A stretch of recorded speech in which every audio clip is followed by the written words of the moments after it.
Hello दोस्तों, स्वागत है आपका हमारे यूट्यूब चैनल में। दोस्तों आज हम बात करने वाले हैं ईरान अमेरिका इसराइल के युद्ध के बारे में। दोस्तों एक तरफ अमेरिका है, इसराइल है, दूसरी तरफ ईरान है। दोस्तों ये दोनों देश चाहते हैं कि ईरान कभी परमाणु शक्ति ना बने, ईरान अपना मिसाइल प्रोग्राम बंद कर दे। इसलिए दोस्तों ये इस पर हमला करते हैं। 2025 में भी इन्होंने एक बार इस पर हमला किया, अब 2026 में हमला किया। दोस्तों आज मैं कुछ आपको आसान तरीके से समझाता हूँ कि इस पर हमला क्यों करना चाहते हैं और क्यों ईरान को दबाना चाहते हैं, लेकिन ईरान दबने वाला नहीं है।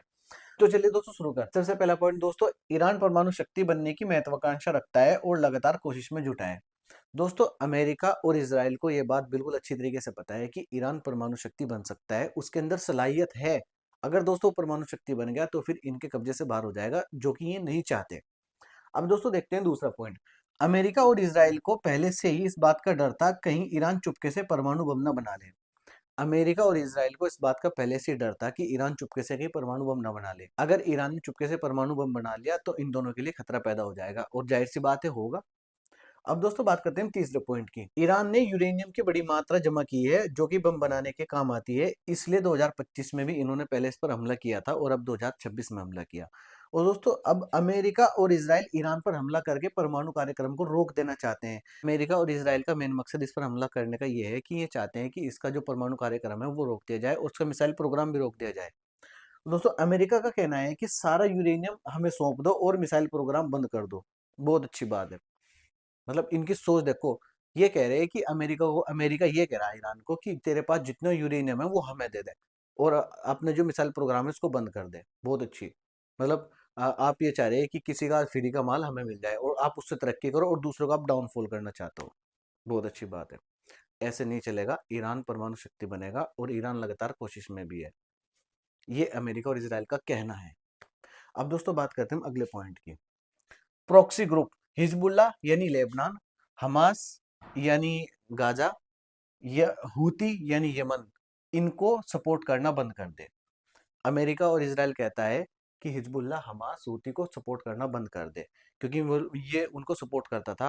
अक्सर देखना होगा आपने कि इनके बीच भी आपस में झड़प चलती रहती है।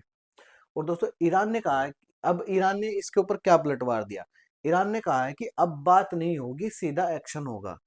ईरान ने कहा कि बात नहीं होगी, अब सीधा एक्शन होगा। ईरान ने फिर क्या काम किया, इनके जो अमेरिका के सैन्य ठिकाने थे, चाहे वो ईरान दुबई में हो, कतर में हो, इसराइल में हो, कुवैत में हो, सऊदी अरब में हो, जॉर्डन में हो, इराक में हो, जबरदस्त अटैक किया एकदम।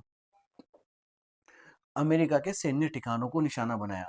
ईरान ने जहां जहां भी इसके सैन्य ठिकाने थे अमेरिका के, सबको निशाना बनाया अपने आप ही। और दोस्तों इसके बाद इसराइल पर बैलिस्टिक मिसाइल दागी। इसराइल पर अच्छी खासी मिसाइल दागी, बारिश कर दी मिसाइलों की। अब उसके बाद क्या हुआ, इसराइल ने खामनी के अड्डों को मिसाइल से उड़ा दिया। जो इनके सुप्रीम लीडर हैं ईरान के, खामनी, उनके जो अड्डे थे, उनके साथ क्या हुआ, उन जो जहाँ पर वे थे, मतलब गुप्त तरीके से वहाँ पर रह रहे थे, जहाँ पर ईरान के सुप्रीम लीडर रह रहे थे गुप्त तरीके से। जब जंग चलती है तो क्या करते हैं, किसी बंकर में कहीं पर अपना ठिकाना बना लेते हैं, वहाँ वहीं से ही पूरी जंग को कंट्रोल करते हैं। तो जहाँ पर ईरान के सुप्रीम लीडर थे वहाँ पर ही इसराइल का कोई जासूस था, उसने क्या काम किया, इसराइल को पता दिया इनका कि ये यहाँ पर है, लोकेशन वगैरह दी। तो इसराइल ने वहाँ पर अटैक कर दिया, जिस अटैक में क्या हुआ, ईरान के सुप्रीम लीडर की डेथ हो गई। अब दोस्तों ये जंग मुझे तो लगता नहीं कि ये रुकेगी, ये जंग बढ़ेगी। और दोस्तों हम चाहते हैं कि अमन हो, शांति हो, ये जंग रुक जाए किसी तरह, लेकिन ऐसा कोई भी आसार नजर नहीं आता। दोस्तों अगर आपको हमारी वीडियो अच्छी लगी हो तो वीडियो को लाइक कीजिए, चैनल को सब्सक्राइब कीजिए।